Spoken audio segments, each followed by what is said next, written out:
The last signal. The air aboard the Elysium Dawn was heavy with the scent of rust and ash, a metallic tang that clung to the back of the throat and refused to let go.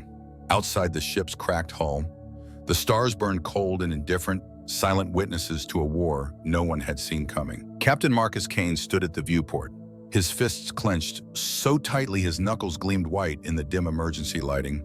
Behind him, the crew moved like shadows ducking between flickering consoles, their faces drawn with exhaustion and something else, something darker. Not fear exactly, but a quiet, unshakable rage. They had all heard the transmission, every last one of them. It had come through 3 hours ago, a burst of static from Practice 9, distorted and garbled, but unmistakable, a child's voice screaming, begging. A boy, no more than 10 years old, then a wet choking sound, then silence. And then the Cricsani, their guttural language slithered through the comms, oily and smug. They issued their demands with all the subtlety of a predator, toying with wounded prey, surrender the system. Hand over the mining rights, and maybe if humanity behaved, they might let the survivors crawl back to Earth. No mention of the dead, no mention of the children. Marcus could picture the prefab housing units, the blood pooling in corners, the broken toys crushed under clawed feet. The Cricsani didn't negotiate, they devoured. And he had warned them 2 years ago when the first Cricsani scout ships appeared on the fringes of human space. Marcus had been there standing aboard a diplomatic frigate, facing down a creature that looked like a nightmare carved from obsidian and bone. Harm a human child. He had said, voice like a blade and you won't live to regret it. The translator buzzed, distorting his words into Cricsani dialect. The ambassador's mandibles twitched the sound that followed like dry leaves scraping across steel. They laughed. They didn't take him seriously. They thought humans were fragile, naive, a young species unworthy of fear. They were wrong. Now Practice 9 was burning and the Elysium Dawn was the closest ship within reach. Marcus turned from the viewport, his gray eyes catching the emergency lights. Like polished steel status, he snapped. Lieutenant Raza straightened fingers flying across her console. 3 Cricsani warships in orbit, she said, her voice clipped. Particle cannons charge shields at full. Ground forces are dug in. Civilians are being held in containment pens. No life signs from the eastern sector. Marcus's jaw tightened. The eastern sector, that was where the school had been. He didn't need to ask. And the kids? Raza hesitated, her gaze flickering to the deck. When she met his eyes again, hers were darker. Some smaller heat signatures still show up in the pens, but not many, not enough. The words were a gut punch, but Marcus didn't flinch. He couldn't, not now. He'd seen the Cricsani brutality firsthand. He'd watched their warriors tear through steel doors like paper dragging families into darkness. They weren't soldiers, they were monsters wrapped in war paint. And now they were targeting the youngest, the weakest, the ones humanity would die to protect. Humans weren't the strongest species in the galaxy. Not the fastest, not the most advanced, but they had something no Cricsani could understand. A line, a sacred, unbreakable line. And when you crossed it, when you shattered it, humans didn't just fight. They burned worlds to ash to make it right. Marcus's voice rang across the bridge like a gunshot. Patch me through to the fleet, arm, everything we've got. No one questioned him. They had all seen the footage, Outer Reach Sindrel Station, the colony on Velian Prime. They'd seen the bodies, the scorch marks, the hollowed out buildings where children had once laughed. This wasn't a peacekeeping mission. It wasn't a rescue op. It was a reckoning. Marcus stared at the starfield ahead, distant, cold, and full of ghosts. Somewhere below, children were still alive, still waiting. And the Cricsani were about to find out what happened when you made humanity bleed. No way back. The bridge of the Elysium Dawn hummed with tension as power surged through the ship's veins. Consoles lit up one by one, weapon systems coming online. A low rumble built beneath their feet, the growl of a warship waking up from its long patrol slumber and remembering its fangs. Captain Marcus Cain stood like a statue at the center, voice hard and cutting. I want all systems green in 5. We're not waiting. Crew scrambled, no hesitation. No one asked if this was protocol. Protocol had died 3 hours ago, with the last scream from Practice 9. A red icon blinked on the main display. Incoming transmission. Fleet Command patching in. Raza called out Admiral Voss on secure channel. Marcus nodded once. Put her through. The comms hissed and a sharp voice cut through clipped and ice-edged Cain. What the hell do you think you're doing? You're 1 ship against 3. You'll be scrapped before we get there. Marcus didn't blink. They've got our kids, Voss. They already killed most of them. I'm not waiting for permission. A heavy silence. Then her voice again, lower this time. You're insane. Maybe But I'm not wrong. Another pause. Then we're coming. 10 minutes, hold them off. That's an order. Marcus cut the line. He turned to his crew, their faces lit by sparking panels and growing fire in their eyes. You heard her. 10 minutes, we hold them, and then we make them regret everything. The crew snapped into motion. Torres, the wiry helmsman, cracked his knuckles and grinned like he'd been waiting his whole life for this.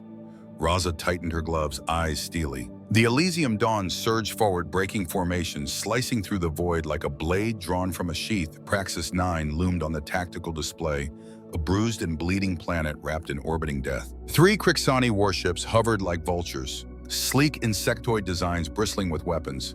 The largest turned toward them, particle cannons glowing with charging energy. Torres let out a low whistle.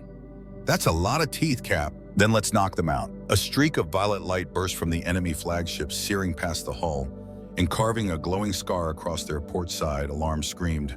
The ship rocked violently. Marcus gripped the console knuckles. White evasive pattern, Delta now. Torres yanked the controls. The ship rolled hard to starboard engines, howling in protest. Another beam missed them by meters, slicing empty space where they'd just been. Raza Marcus barked, target the lead ship. Full-spread railguns and missiles. She didn't hesitate, locked firing. The Elysium Dawn roared spitting railgun slugs at hypersonic speeds. Missiles followed, streaking like fireflies toward the enemy. The lead Cricsani ship took the brunt, its armor shattering in blossoms of fire and metal. But it didn't stop. The Cricsani didn't build their warships to fall. They built them like they built themselves, hard, relentless, and nearly unkillable. Returning fire, Torres shouted. The second ship's beams slammed into their shields, rattling the ship to its bones. Sparks flew from the ceiling, systems blinked out and rebooted mid-battle. Shields at 60%. Raza called out, "We won't last long under this." Marcus didn't care. This wasn't about lasting. This was about getting to the surface, about reaching those pens, about those tiny thermal signatures. Kids still alive, still waiting. Fleet inbound, Raza said. ETA 7 minutes. Civilians too. Armed transports, freighters. I'm reading everything. Marcus stared at the tactical feed. One by one, green blips began to appear at the edge of the system. Cargo haulers, retrofitted survey ships, even mining rigs with makeshift turrets.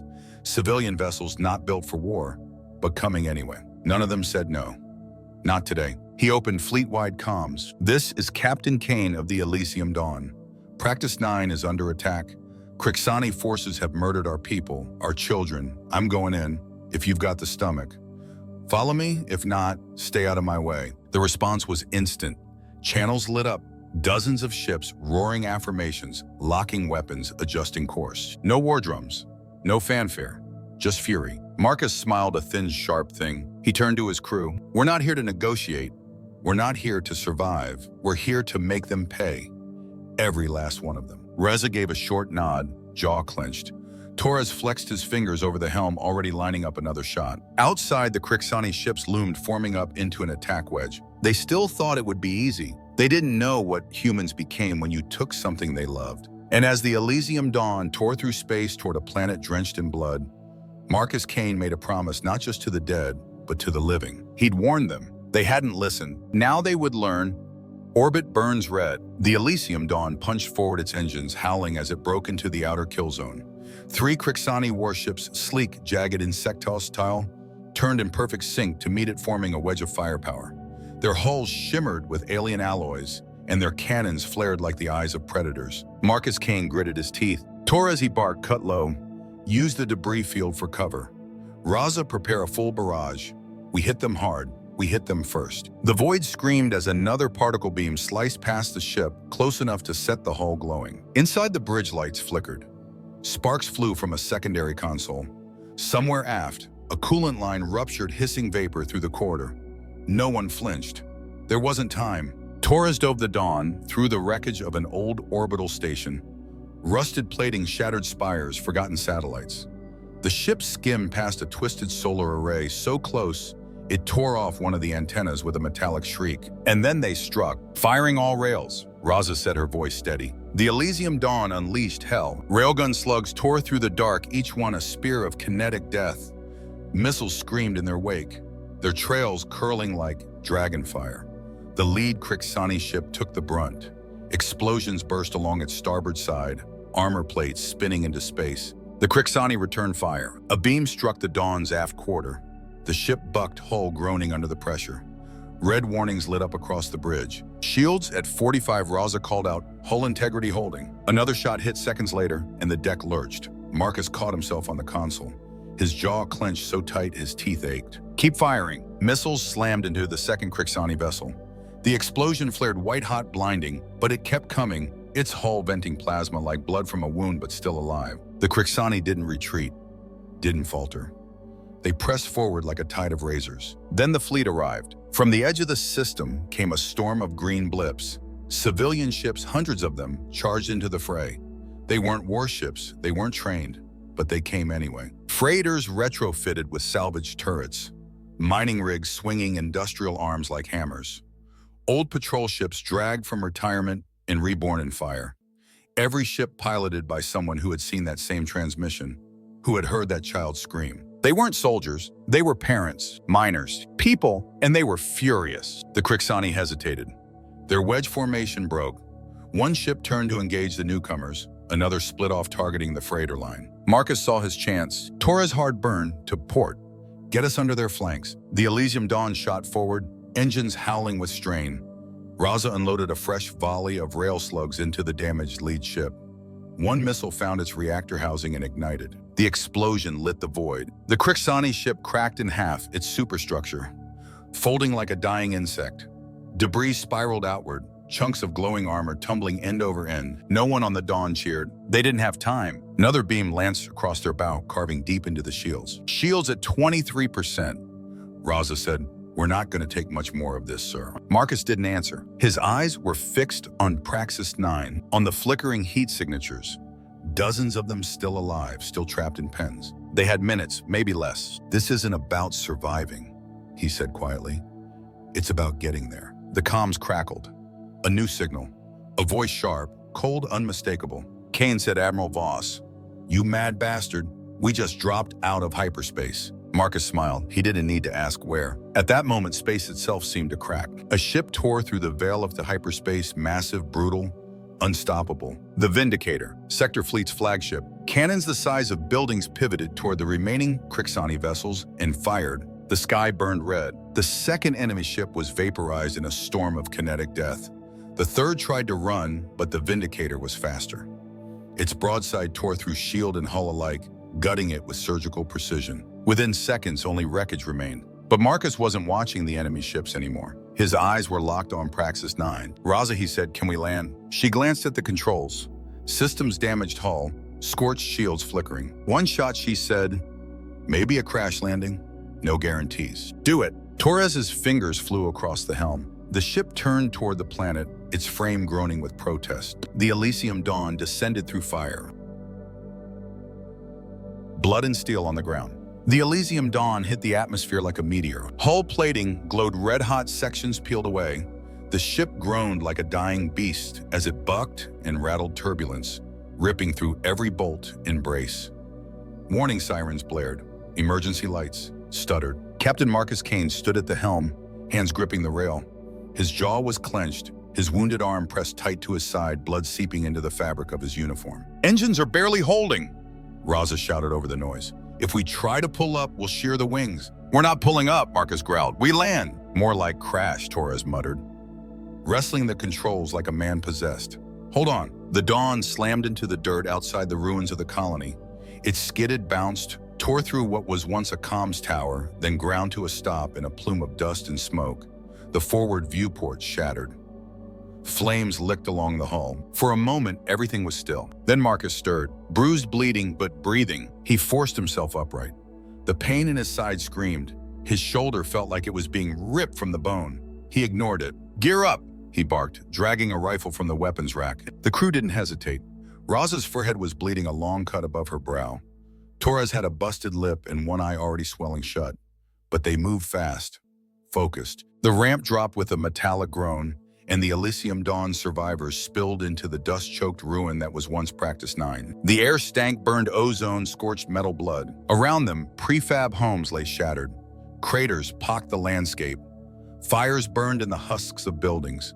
Smoke curled into the sky black against the planet's gray dawn. And in the distance, Steel cages, twisted pens wrapped in barbed wire half sunken in the rubble. Marcus saw them, children, dozens of them, dirty, thin, wide-eyed, pressed against the bars like shadows. Then a Cricsani guard turned claws stained red and lunged. Marcus didn't hesitate. One shot clean right between the mandibles. The alien crumpled like wet paper. The kids screamed. Marcus reached the cage, his boots crunching over debris. He tore at the lock until Raza stepped up beside him and fired point blank. The cage snapped open with a metallic screech. "You're safe now," Marcus said, lying through his teeth. He looked into the hollow eyes of those children and saw what they'd lived through, what he had been too late to stop. Torres joined him, breath ragged. "Sir," he said, voice tight, "scanners are picking up movement east. Big group, they're coming." "Let them," Marcus said, lifting his rifle. The kids were huddled behind a collapsed wall. The crew formed a perimeter, weapons up. The Vindicator's dropships screamed overhead, but the ground was still theirs to hold. The first Cricsani wave came fast. Black forms burst from the shadows, claws flashing, mandibles snapping. They came low and fast, bounding over debris, but Marcus was faster. He fired again and again. Slugs ripped through alien flesh. One got close, too close, and raked across his arm. His blood splashed the dirt.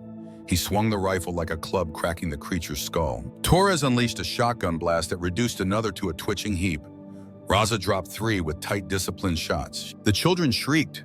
Some froze, some ran, some just stood there wide-eyed. And then the Marines arrived, armor gleaming, rifles blazing. They poured in from the Vindicator's dropships, sweeping the field with disciplined fire. The Cricsani faltered, hesitated, but didn't retreat. They were too deep now. This wasn't a skirmish anymore. It was a war. Marcus pushed forward, carving a path through the wreckage. He saw another cage in the distance, smaller, cruder but filled with children. Another Cricsani stepped in his path. A commander this time, taller, heavily armored. It raised a severed human arm like a trophy. Marcus froze. It was small, too small. The commander hissed, voice rasping through a translator. "You fight for nothing human. Your young are gone. Your world will follow." Marcus answered with a bullet, then another. Then he charged. The alien slashed across his side, ripping deep. He roared, dropped his rifle, pulled his knife, and drove it into the Cricsani's throat. Twisted, wrenched, black ichor sprayed across his face. It collapsed, still clutching that tiny arm. Marcus knelt, gently pulled the severed limb from its claws, held it for a moment, fingers curled. He set it down. Raza was beside him, silent, her face pale, her eyes hard. "We're not done," Marcus whispered. The Cricsani weren't gone, not yet. Not nearly. And Marcus Cain still had work to do. The Price of the Vow. The morning on Praxis 9 was a cruel joke. A smear of burnt orange on the horizon, casting long shadows over a land soaked in ash and blood. Captain Marcus Cain limped through the wreckage, his rifle slung over his shoulder like a crutch. His side throbbed with every step, the gash from the Cricsani commander still oozing blood beneath a torn bandage. His arm hung uselessly, nerves fried from the last strike, but he didn't stop. Behind him, the children followed, quiet, broken. Their footsteps were soft but unbearably heavy. Raza flanked him, blood crusting her temple. Her pistol was clutched tightly in her hand, and her jaw clenched every time one of the kids stumbled. Torres brought up the rear. His shotgun was cracked, the barrel scorched, but he still held it like it was part of him. No jokes, no grin, just fury simmering in silence. They passed the ruins of what used to be a school, now just twisted metal and rubble, a swing set blackened by fire, a doll missing its head, the bones of a small desk crushed beneath a fallen beam. Marcus didn't look away. He let it burn into his memory. The last Cricsani outpost still held ground in the eastern sector. The scanners had pinged heat signatures, plenty of them, whether it was more children or the last of the enemy. It didn't matter. He was going there. He was ending this. The terrain grew rougher as they approached. Mining equipment lay scattered like dead giants, silos bent and scorched. Craters pockmarked the ground from orbital bombardment, and then rising behind a jagged hill, a fortified Cricsani bunker. Turrets gleamed on the roof. Aliens paced the walls like ants around a hive. And in the center, barely visible through the haze, was another pen, smaller but full. Marcus's breath hitched. More kids, and time was running out. He raised a hand, signaling a halt. They crouched behind a rusted crane, taking cover. Marines from the Vindicator began fanning out, assessing the situation. "We've got about 20 hostiles," Raza whispered. "And 2, maybe 3 elites." Marcus nodded. "We draw their fire, hit them hard, hit them fast." "You're bleeding out," she hissed. "So we do it now." Raza's eyes flickered. but she nodded. She knew him too well to argue now. She slipped off with Torres and half the Marines circling left. Marcus gathered the rest and prepped for a straight charge toward the pen. "No heroics," he growled. "Get the kids, get out. I'll handle the rest." The ambush began with thunder. Raza's team opened fire from the ridge grenades and rifle bursts lighting up the sky. The Cricsani snapped into action, turrets whirring, warriors charging toward the distraction. That was all Marcus needed. "Go!" He led the charge, blood staining his uniform, his rifle in one hand, the other pressed to his ribs. His boots pounded against scorched dirt as they sprinted across open ground. A beam from a turret carved down a Marine next to him, turning the man to ash. Another fell behind him, shot through the chest by a Cricsani sniper, but Marcus kept going. He could feel the weight of the kids behind those bars, hear the voice of that little girl whispering, "You came back." The pen was close now. He reached it first, slamming into the bars with his shoulder. Pain exploded down his side, but he stayed upright. Inside, a dozen children stared at him, covered in filth, eyes too old for their faces. A Cricsani elite loomed nearby. It turned claws up. Marcus didn't hesitate. He fired 3 times. The bullet slammed into its chest. It staggered. He shot again. It fell. The Marines caught up, blowing the lock off the cage. The door screeched open and the kids poured out, stumbling, weeping but alive. "Move," Marcus shouted. "Get them clear." Another elite came barreling out of the bunker, claws raised. Marcus turned, shielding a small boy behind him. The alien slashed down his arm, tearing flesh. Marcus screamed, dropped the rifle, and pulled his knife, driving it into the thing's eye with a savage twist. It fell twitching at his feet. The Marines pushed forward, forming a wall of bodies between the children and the enemy. Raza reappeared, bleeding but alive. Torres was limping but still firing. Then the ground shook. Not from the Cricsani, something bigger. From behind the bunker, it emerged a Cricsani war machine, a towering monstrosity of steel and claws, its cannons glowing hot, its limbs pounding the earth. "Run!"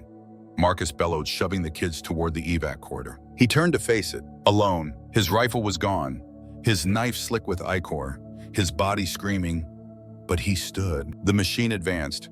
It let out a guttural screech, its claws carving the ground as it raised its cannons. Marcus didn't blink. Above the Vindicator's guns fired again, orbital salvos crashing down, but they weren't fast enough. The machine lunged. Marcus rolled to the side, pain exploding in his chest.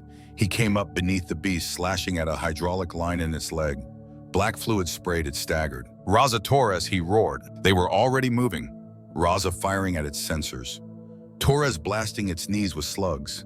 The machine swayed, confused, its cannons turning wildly. More dropships screamed overhead. Reinforcements poured out, Marines flooding the zone. The machine turned to fire, and Marcus saw the shot about to hit Raza. He threw himself against its leg, driving his knife deep.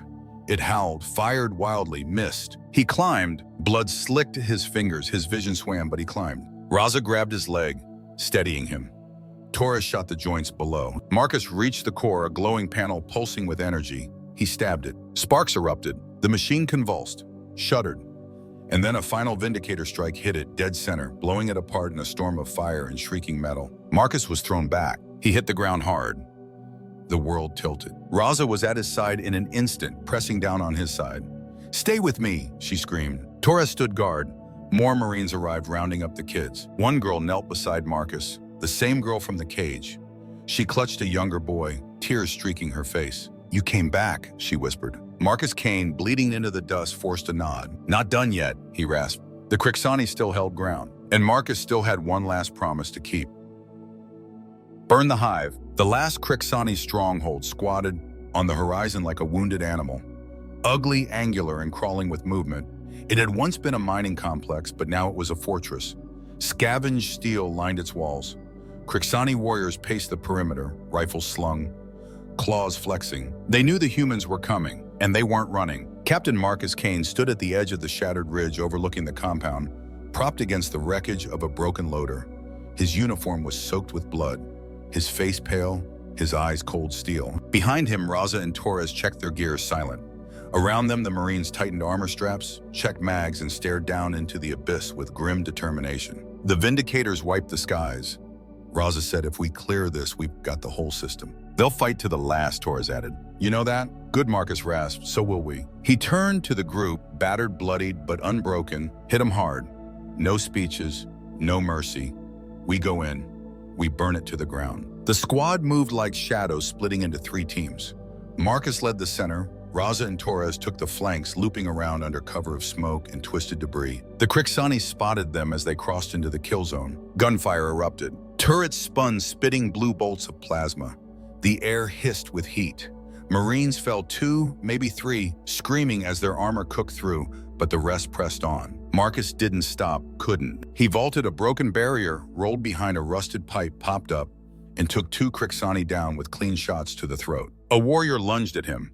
He sidestepped, slammed the butt of his rifle into its jaw, fired point blank into its chest. He didn't think, he didn't feel. He advanced. Behind him, the Marines kept pace, moving with the brutal efficiency of people who had nothing left to lose. Raza's team hit the flank, clearing the northern platform with grenades and short, vicious bursts of gunfire.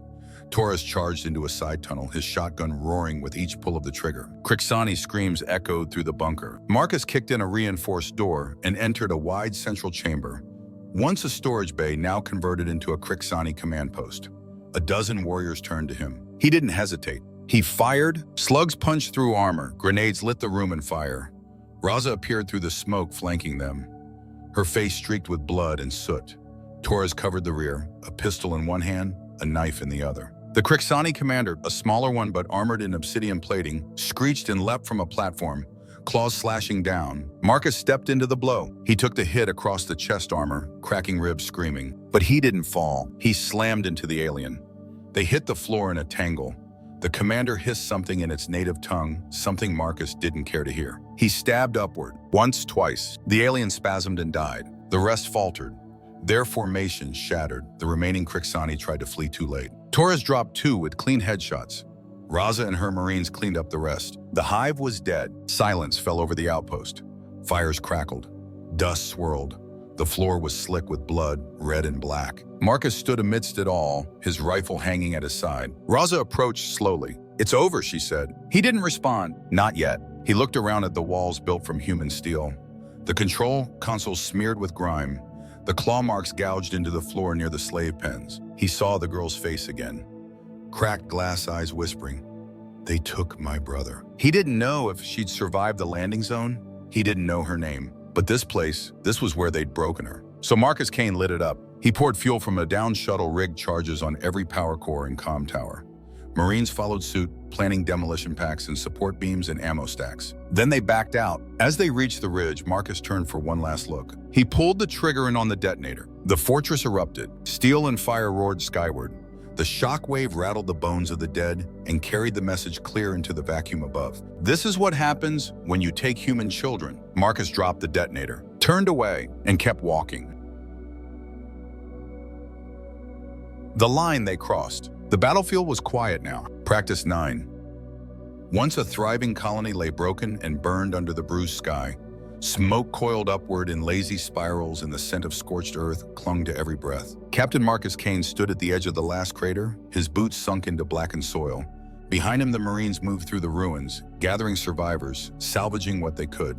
Dropships buzzed overhead like metal angels, ferrying the wounded and the young to safety. But Marcus didn't move. He stared at the wreckage of the Cricsani fortress, now nothing more than slag and ash. The hive was gone. Every last alien in the sector wiped out. No prisoners, no mercy. They'd brought that on themselves. He'd told them, "Harm a human child and you won't live to regret it." Raza approached, her pistol holstered, her steps slow. Her face was pale beneath the grime. She stopped beside him. "We've got full control of the planet," she said. "The Vindicator is sweeping the outer moons. No signs of resistance. It's over." Marcus didn't answer. Raza followed his gaze out past the smoking ruins to where the kids were being loaded onto the last of the evac dropships. Dozens of them, some carried, some limping, some walking on their own heads, held too still. Eyes too empty. "That girl," Marcus murmured, "the one who said they took her brother." "I know." Raza didn't say it. She didn't need to. The scream that came through the comms, the crunch that followed. Some wounds wouldn't heal. Not in this life. Torres joined them, his shotgun slung low. His body limping worse than before. "Sector command's hailing us," he said. "High priority, whole damn council wants a word." Marcus exhaled slowly. Let them wait. He turned from the crater and limped toward the evac pad. The pain in his side throbbed with every step, but he didn't slow. Not now. Not while there was more to be said. The Marines snapped to attention as he approached, and the children, some with bandaged heads, Others, clutching stuffed animals covered in ash, stared up at him like he was some kind of myth, a living weapon with blood on his hands and fire in his eyes. A little girl stepped forward. The same girl, her hair matted, her face smudged, but her eyes, those shattered glass eyes, were locked on him. "You killed them," she said softly. He knelt, wincing until they were eye level. "I did, even the big one." He nodded. She looked down at her shoes. One was missing. The other was scorched black. "Good," she said. Marcus closed his eyes for a second. When he opened them again, he wasn't looking at a child. He was looking at the cost. The Vindicator hailed him again. This time he answered. The hologram flickered to life beside the dropship. Admiral Voss, flanked by several high-ranking officials from the United Human Alliance, faces lined with concern, fear, politics. Captain Cain, Voss said, "You've exceeded every expectation and broken half a dozen combat protocols. Explain yourself." Marcus stood tall. "No," he said. "No, I don't owe you an explanation. I owe them a future." He pointed to the children. One of the council members leaned forward. "You executed Cricsani prisoners." "No," Marcus said, "I executed monsters." The Cricsani weren't interested in peace. They weren't soldiers. They were butchers, slavers, child killers. Another voice piped in, one of the policy advisors. "We had open negotiations with their empire. This could jeopardize." They ended negotiations the second they put a claw on a child. The silence that followed was long, heavy. Finally, Voss spoke again. "The footage from your ship, the audio recordings from the distress signal, the council has reviewed it. All of it. And we're no longer negotiating with the Cricsani," she said. "By unanimous vote, they've been declared an existential threat. Containment protocols are authorized fleet-wide." Marcus's fists clenched. It wasn't justice, but it was a start. "We'll need you at command." "For debrief," Voss added. "Med-evac will be dispatched." "I'm not going to command," Marcus said. "I'm going where they go." He gestured to the kids. "You're injured. They need someone to tell them this won't happen again. Someone who will make damn sure of it." Voss studied him for a moment, then nodded. "Permission granted. God help us all." The transmission ended. Raza and Torres joined him as he boarded the dropship. The interior smelled like disinfectant and burnt metal. Children sat along the walls, some asleep, some wide awake with nightmares still alive behind their eyes. Marcus sat in the back. The little girl climbed into the seat beside him. "Are you going to fight them again?" she asked. "Yes, even if you're hurt, especially if I'm hurt." She didn't smile, but she leaned her head against his arm and closed her eyes. Outside, the dropship lifted off, leaving the burning world of Praxis 9 behind. And in its wake, a message was left, not carved into stone or etched in data, but burned into memory. "You crossed a line, and now humanity remembers.